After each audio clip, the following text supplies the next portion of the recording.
Check 1, 2. Well, hello there, boyfriend. How are you this fine day? I'm really good. Is it working? Yes. Excellent. Let's not touch shit. I'm afraid to ask, but I have a great question. I don't even know what I was going to say. I'm so disturbed right now. Snobbish. This is afraid to ask. Snobbish? Yes. Does it feel... I know, I do have a thing with drinking where... I've said this before. You're a great drinker, but I definitely feel like a sense of... I don't know. It's fine. A sense of what? Just... nothing. Say it. I feel like it means people don't... that they need help enjoying themselves around me. I feel like people that hang out together, everyone will hate me for this. I feel like people that hang out together and drink a lot together, when people quit drinking, they realize sometimes there's not much they even like about those people. People that get super drunk. And so sometimes I feel like it would be like, say you said to me, hey, I have this great story about, like, I want to tell you about my day at work. And I was like, hold on. And I drank 6 Red Bulls. And I was like, okay, I'm going to stay in it. Wouldn't you be like, that guy thinks I'm boring? That, where they're like, hold on, Jamie, don't tell me a story or a joke. Let me pound a drink first. No, I believe I said at the beginning of this that I'm the one that's wrong. That these are thoughts that I have. No, but I was saying that you're funny. People would enjoy being around you, regardless of sobriety or not. In my comedy shows, my biggest fans are not drinking at all. Mm-hmm. And the ones that drink have trouble following along. And some comedians... or forget that they've even taken a picture with you. Oh, yeah. I had a lady the other day. She was so drunk. She's like, I just want to get a picture with him. And I go, I took 3 pictures with you. I'm like, you grabbed my ass. And she's like, I did not grab your ass. She grabbed your ass? Yeah, I took her phone and said, here's a photo of you with me. Okay, I guess I'd be offended if someone grabbed my ass and didn't remember. Doesn't remember. And I go, it's on your phone. And she was like, she didn't do like a, wow, that's crazy that I didn't remember taking a photo with you. She just rolled with it and was like, yeah, well, whatever, and left. That's funny. Super Have you drunk. ever performed at a place, like when you did Dry Bar, does that mean that people are also sober? Or they're all sober. I don't like that either. For real? Yeah, I'd like a little bit of... I think you're catching me in what I believe is called either hypocrisy or a contradiction of what I'm saying.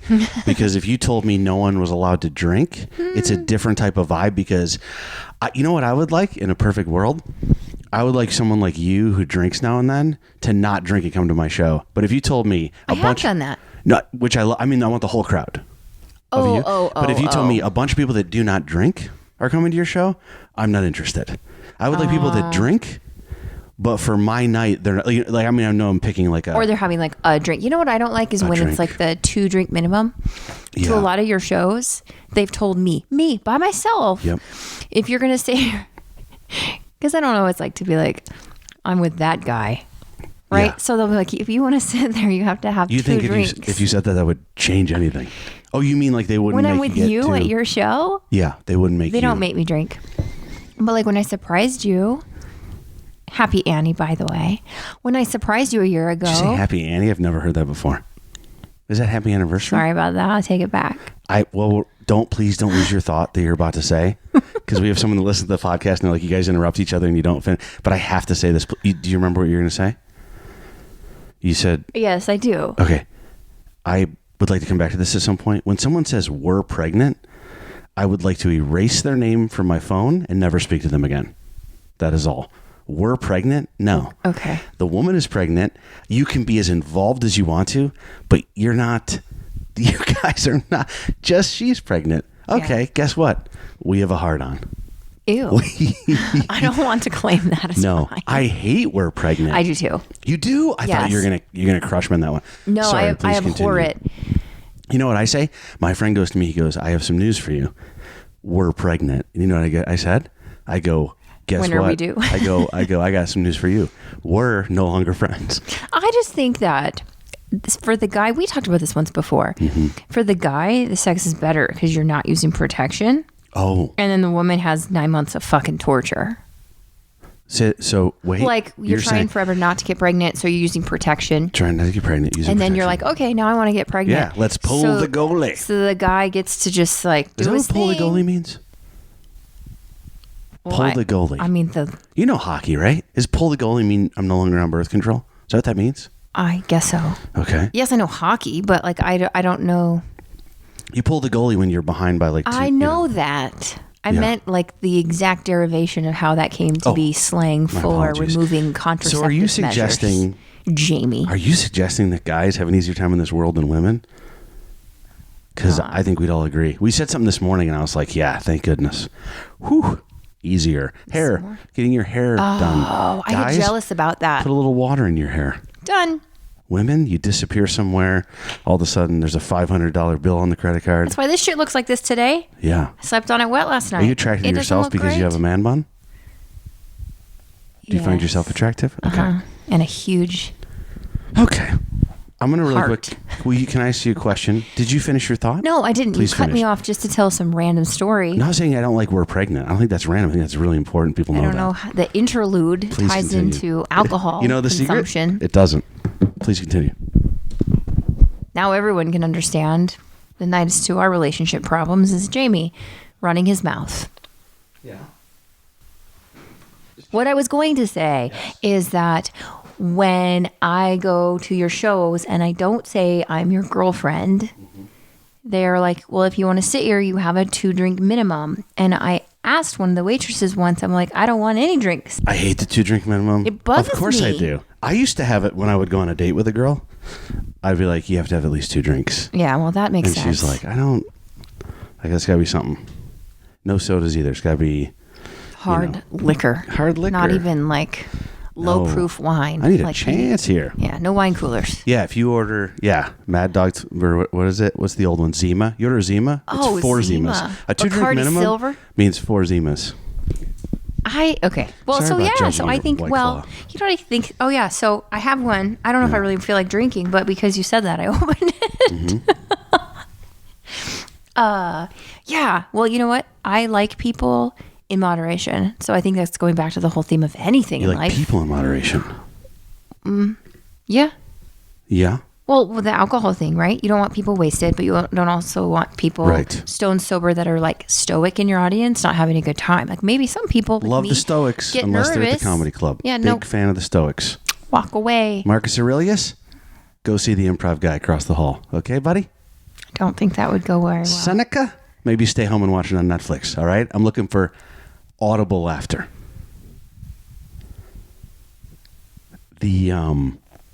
I'm very judgmental, I think, about drinking. I'm just really thinking about it. You're an exception. Let's get it off to a good start. You're an exception to this rule. Cheers. Ugh. Do you ever find that I do feel like people that like to enjoy a beverage, though, I remember when I was drinking, people will look for any reason to drink, right? You go, I'm celebrating, I'm going to drink. That's how I am with food. Right, but are you? Mm-hmm. But that's it. But like, say you do that. I'm very unpopular in this opinion. But say you're a basketball player and you win like the championship, and you go, let's get drunk on New Year's Eve. You wake up at a loss already. You're waking up with a handy. I don't get how if you're celebrating something, that should be when you don't need a drink, right? You got your natural endorphins going. True, I agree with you, but I do find that there are some personalities where they are so shy or reserved or introverted to where it would be celebrating difficult, even if they're famous. So having a drink to loosen up a little bit and be able to socialize more helps them enjoy themselves and not be as maybe anxious in that situation. Not getting intoxicated beyond belief. I just mean having a tiny bit to take the edge off. I would like to, what is the word? I'm a little bit tired. I would like to agree with you. What is it called about the point? I would like to concede that point. I think you're absolutely correct. As a social lubricant, there's no argument that alcohol is very effective. No argument. Minimal consumption, though. I'm not saying get like belligerent. I just mean I should have said in the defense of people celebrating, and I can see the defense of people like being very upset or something, having a drink to kind of numb a little bit of the pain. But again, obviously, you know that alcohol is a depressant. So if you just keep going down that road, then you're really in trouble. It's the worst possible thing. Well, I just wish that everybody could have 2 drinks and be good. But, right. I don't know. I'm kind of all or nothing. And then if you told me I could drink 2 drinks, I would say, this is where something's wrong with me. If you said, yeah, you could have like 1 or 2 drinks a night, I would say, so you're telling me I can have 1 or 2 drinks a night, which means I don't even get to be drunk. I maybe get a slight buzz. I'm already almost out. I'm almost not interested because I could have 6. But the research is like it's the same as smoking a pack of cigarettes a week. So what? You don't even get to get drunk? and I have to drink 2 drinks a night. That's bullshit. I want it all. I want to have the drunk thing. If I'm going to do the same risk of smoking, which don't come at me, Andrew Huberman, all the research, it's like just as bad. I don't get what the point is then. Why not have tea? Well, your hepatocytes are incredibly regenerative, other than... Mine in particular? Thank you.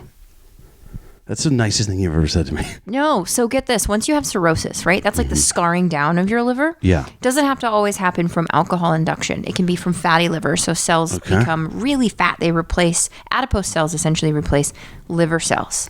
Yeah. They function, but they're not that great.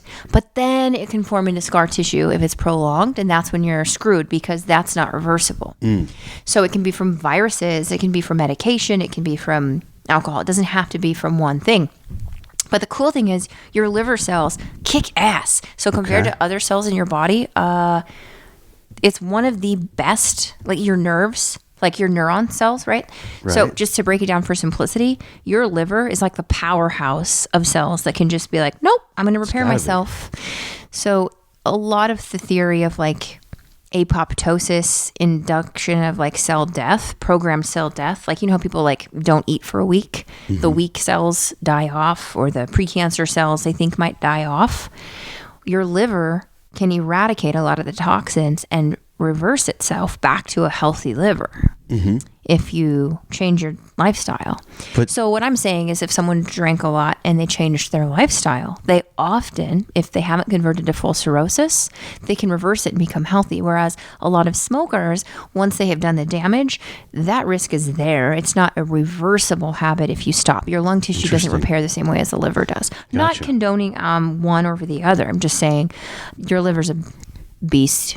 It's very interesting. I think my bone to pick is only with, I guess I don't understand, and I know it's my addictive personality, I don't understand the lure of a drink or two a night, because I'm like, why aren't we drunk? And why? I get that. And now we know it's so bad for us. I don't know unless it is a social lubricant, but I think for a lot of people it's not. I think it's like a habit, and I think it's like, I had a hard day at work, I'm going to drink this, and then... Don't you ever feel poor when we go to a nice restaurant and the waiter is like, here's our beverage menu, and the drinks are like $800 a piece, right? And we're like, we'd like water. And he'll look at us like, you don't want a bottle of wine like all of these other people? And I'm like, we'll take water. I feel rich. I feel like a hero.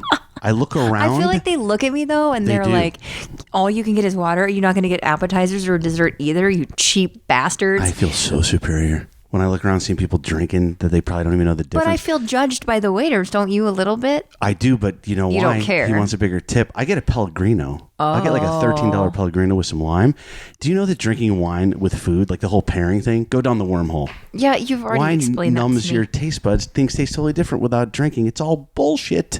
This whole, one of my favorite. Because of intoxication or any consumption? It's the alcohol in your mouth. What it does to your taste buds. My cousin, who I love, is one of those. I've never been able to say it right. Drink a wine person, and she's amazing. A sommelier. What did I say? Oh, that's the thing from The Godfather. I think that's the guy from The Godfather. I don't even know how we got started on this. I'm really sorry. Please drink your White Claw. I'm having a hard time. I don't, because I'm just wasn't feeling it. Ruining it for you? Oh, no. I'm sorry. So. Yes. We were going to talk about, there's a couple things we could talk about. I actually had a couple questions from people come in, and one of these from a friend of mine. Oh. And he said, do I know this friend? Do I need to be nice? Yeah, he goes, he said something like about germs. I was walking with him. Oh. And I don't recognize, before I met you, I did not ever think about germs, ever. You know the foot thing where you can open up the bathroom door with your foot? Oh, I love those things. Gosh, I love those. So stupid. It's like Christmas. I go, is that for people that didn't see the handle? You just open it. I'm learning from you. Oh, I love those bathrooms. So, oftentimes, I'm learning. I was on an escalator once with Dr. Erika, and it was a very steep escalator. It was one of those like 3 floors. And I go, I put my hand on the handrail, and she goes, don't do that. You're not supposed to do that. There's germs on that. Don't do that. And I go, I'm almost positive it's called a handrail. And this is very steep. And I go, I feel like this is what it's for. And then you were like, there's so many germs on this handrail you have to let go. And I remember thinking, do you realize if I let go of this handrail, Well, it's too late at that point. You might as well absorb the germs. You already touched it. But say I get on the escalator with you. I don't touch the handrail because you've taught me this is a new day. Very steep. But say I don't touch the handrail. It wasn't that Then I steep. trip a little bit and I fall and I break both my legs. You're being Do you know how many more germs it's going to be when you have to wipe my ass for me? Okay. Do you know how many more germs are going to be because I've broken my back and I can't wipe my own ass. I didn't sign up for that. Well, the legs are. Would that be a deal breaker? I don't even like wiping my own ass, to be honest with you. Wow. Someone else's? Not interested. There's like... Why don't they have hospital beds with bidets? Bidets are disgusting. Wiping someone's ass is up there. Bidets do not do that great of a job. I feel like... It's such a misdirected thing. People enjoy the feel of them. I love a bidet. Man, we went somewhere recently. You gotta rub. Yeah, that spa. If I was wiping, I'm just going to say it right now. I'm just going to admit this. Oh my God. I don't... When I'm wiping I need to finish myself, this drink first. I go, let's really make sure this is clean. If it was someone else, I'd be like, we're probably good. I'm sure it's fine. I wouldn't be the most thorough of the ass wiper crew. Probably get fired the first day. We went to a spa and they had the most amazing toilet. I know. We decided to put one in our dream house, but I don't care about the bidet part. I liked that the seat would heated seat. The lid would go up when you just walked in the room. I'd be like, "Let's go, Gerald," and it would open up, and then it was heated. I loved that. My friend owned a gym, this Gold's Gym, and he's really, really good dude. And I go into the bathroom, and I went to a stall, and I go, dude, he'd done all these renovations since last time I was in there, and I sat down, and I go, dude, my favorite part, the heated seats in the bathroom. And he goes, they're not heated seats. It was just there was a guy in there before you. Gross. I go, well, it feels nice. Let me get on his schedule. So, germs. Yeah, that was kind of it. To be honest with you, I've been doing that on stage about falling down the escalator, and people laugh at it. They think it's kind of funny. But there was a story that came out, and this is, you're not going to like this. A story came out that said over 50% of people reuse their gym underwear. That's filthy. Did you hear about this? They do not. That's filthy. I know. How do you it seems fake. It says here. No. They surveyed 2,000. That's gross. Filthy motherfuckers. Whoa. No, 2,000 people surveyed in the United Kingdom, and they wanted British to know. people are nasty for the underwear thing. I thought you were going to say it was like U.S. I felt like British people are very proper. That surprises me that that's coming from England. So check this out. It turns out that only 50. I said it a little bit wrong. I said the converse, and I don't think that's true. It turns out that only 53% of respondents wash their sports underwear after each trip to the gym. 1 in 5 people wear the same underwear to the gym 2 or 3 times before washing them. Okay, so what did the other 27% do? I think 1 in 9 stretch those sweat-covered undergarments for 4 to 6 trips to the gym before washing. 6%. Oh, I thought that was a percentage of the other percentage. Oh. No, this is just overall. Okay. They wear the same underwear for 7 trips or more.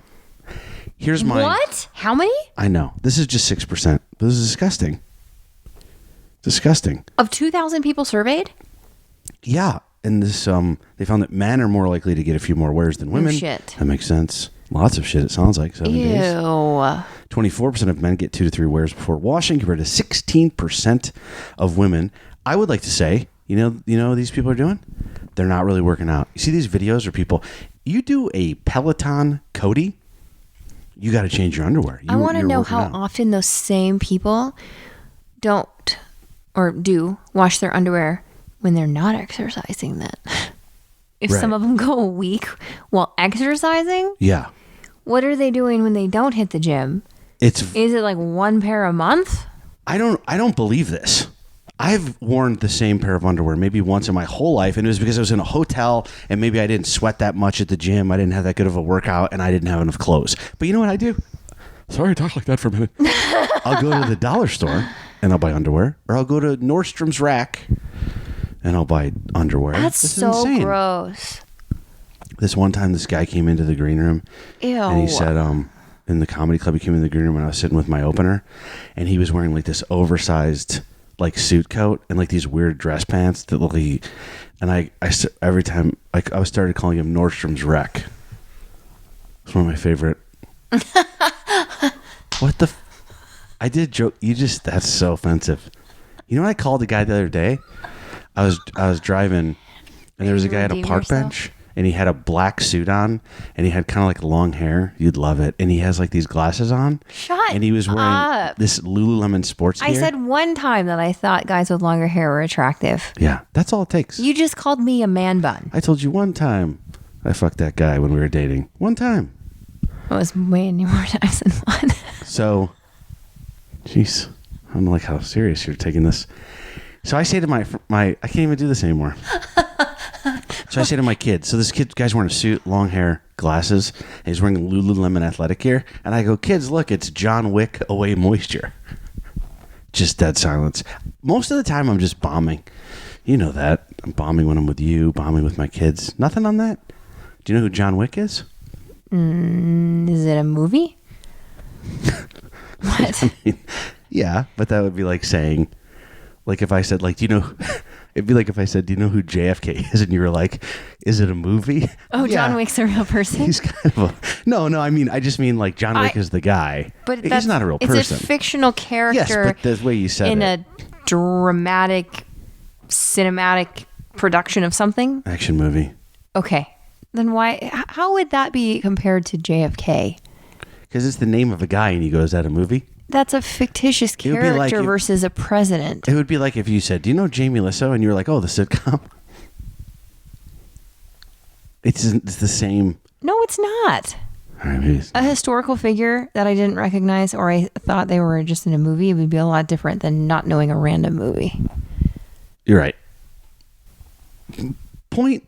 The doctor's weigh in on this one is wash your underwear. Well, it's filthy. So I don't change my sports bra every time unless I get sweaty. Well, I don't. Like if I'm doing like stretching or like weights, but like where I don't exercise ever. So this would be a long time ago. But when I did, if I don't sweat, your sports bra doesn't really do. So like day to day, I don't. They're change not my sweaty. bra. I have gotten right in there after a workout, checked yours out. I've said no moisture. I've touched them. Like you set it on the ground. I look around, make sure you're not there. And I'm like, there's no sweat on this whatsoever. And what's the most times you've ever worn a sports bra? I think it was like on vacation or something, maybe like 2 or 3 days in a row. Yeah. You ever see a guy with that man sports bra? No. There's a guy thing that you can wear, and it's for like man boobs. Do you feel like, what do you think women would say is the least attractive trait on a man that is controllable? So you can't say he's short. You can't say, what is something that somebody could... Well, gynecomastia isn't controllable. I mean, there's a problem with your androgens. Gynecomastia. Gyne. Greek derivation. Vagina. For women. Vagines. No, women, not... Women. In my defense, they do have vaginas. Please continue. So oftentimes men with breast development have hormone imbalances. It's not like it's a modifiable thing. Yes, sure. Sometimes it's lifestyle. Right. But a lot of the times it's not. Right. So if it's a genetic predisposition... Really? You're saying more time? I would have said it's overweight people growing man boobs. Well, sure. But if you have someone who's in a normal habitus range... That's a non-modifiable genetic predisposition for them having gynecomastia. So I wouldn't fault them for that. They can't help that. My least attractive feature on a person of the opposite gender that is controlled. Yep.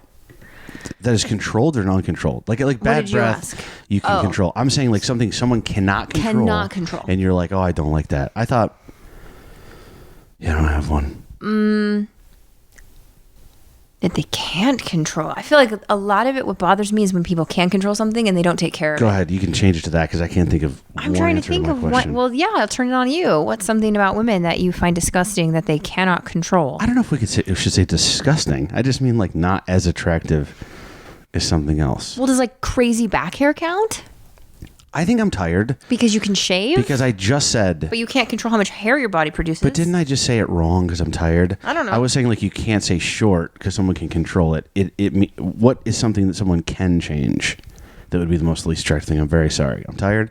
Man boobs, I thought was a thing you could control. I thought it was weight. You there's taught me that both. that's not true. What do you think?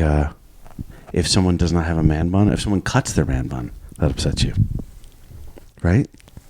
I don't even remember who you said had a good man bun. I don't even think it was a real person. I think you were just like saying. You stop. All right. Anyway. I don't like back hair. I don't like it when guys have like hair coming out of their t-shirts. It's the worst. Front, back, everywhere. Shave it up. Wax it.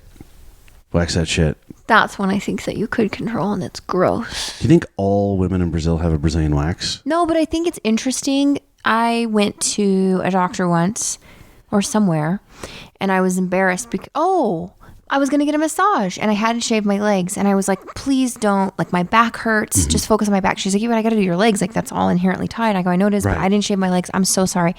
And she goes, do you know how many men don't shave their legs and don't apologize? It's a great and I was point. like, you're right. Who cares about my legs? That's one that bugs me a lot because the anatomy is the exact same, more or less. Very true. But we are shamed into thinking we're disgusting and unkempt. That's not true at all. I had showered. It's an incredible point. Smelled nice. My clothes were the first time being worn, not the 7th day of my underwear trial. And I was still like mortified. I was like, please don't touch my legs because they're pokey. We are very similar in this one thing. What? I've noticed that when we go to massages, we care very much about the masseuse's experience, right? Oh, yeah. Like what you just said rang true to me. I remember I got a massage not that long ago, and I go, dude, before you even start, I have not shaved my balls. So enter at your own risk. He entered, huh? Can you continue that story? I didn't hear this one before. I think. How long did he enter? I think you have heard this story. Yeah, where I was basically molested and then charged $90. Well, that's not a funny thing to joke about. Am I joking, or did it happen? Well, but you said it in jest, and I think people here need to realize that. Well, it really happened. You really were. I for sure got molested. Sexually violated. Yeah. Sorry, I used the wrong. Sorry, I said molested instead of sexually violated. Well, I was just laughing because you talked about shaving your balls, but. A lot of times, sexual assault victims, I think it's important to correct their terminology. I think what is interesting is how furious you would have been if that happened to me. Oh, yeah, and it wasn't me. The reverse gender discrimination, I think, in this case, is horrendous. Well, I just wanted to talk about how if we are like atypical or normal for being so concerned before we go to the dentist to like floss and brush and not eat popcorn or meat for like a few days before, or when I go to the doctor for my gynecologist visit, I shave everything. I wash like right before my appointment. How many other people like take a bath and have to like trim and clean everything? I mouthwash in the bathroom, my dentist's office before I go in. Do you think we're normal or overkill? I think a lot of people, I think the dentist might be different. I think a lot of people, dentists, they're flossing. They haven't flossed in a year, and they're like, tomorrow's the day. I got to make it seem like I've been brushing my teeth this whole year. I think they're in that bathroom, they're flossing. But is it a cleanliness thing too? I think you're right, because they're like, oh, maybe I can prevent him from yelling at me. But isn't it also a cleanliness thing? Like, you don't want to walk in there and have like a huge chunk of corn. No, absolutely not. But I think massage, I'll bet they run into some bad stuff. Yeah, I'll bet I've had people come see me. Yeah. And have like to have a full like genital exam. Sure, so I'd go. And no, I just meant like they'll be like, oh, I didn't shave, and I'm like, that's okay, that's totally fine. But I'll have others who are like, I just got off a 12-hour shift and then ran to the gym really fast, and I didn't shower, and they have not cleaned anything. Yeah, that's rough. Do you wear gloves? Of course, I wear gloves. I don't know. Why would I not wear gloves? I have no idea. Ew. Why do surgeons go like this? Why do they have their hands up in the air like this? Because you break the sterile field if you go below your waist, because technically you could bump into something and not see. So you have to keep your hands waistline and above. Really? If you get tired. Those are the rules you gave me when we first met. No, not even waistline and above. Just no touching. So if you get tired, you have to put your hands on the patient, on the table. Really? Yeah, because the rest of their body, wherever you're not operating on, is covered.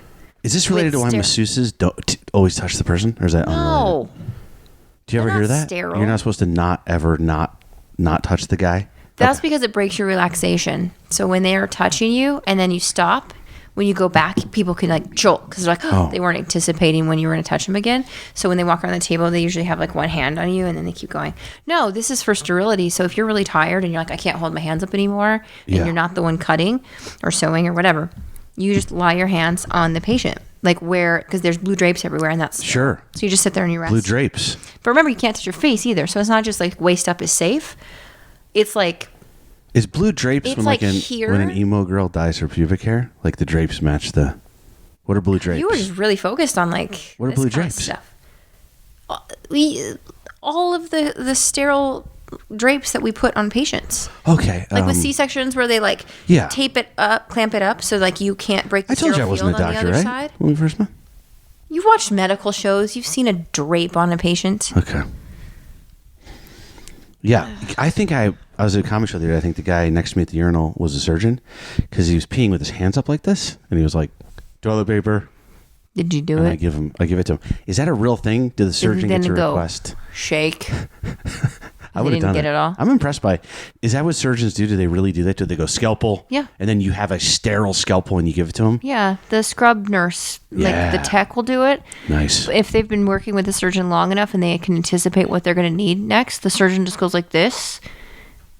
And he or she waits and they just slap it in their hand and then they keep going. Fascinating. I've had scrub techs are horrible to medical students. They're so rude. I've had horrible experiences. Not all, but most are so mean because, we touch stuff. We don't know how to be sterile. We accidentally bump into something or we knock something over.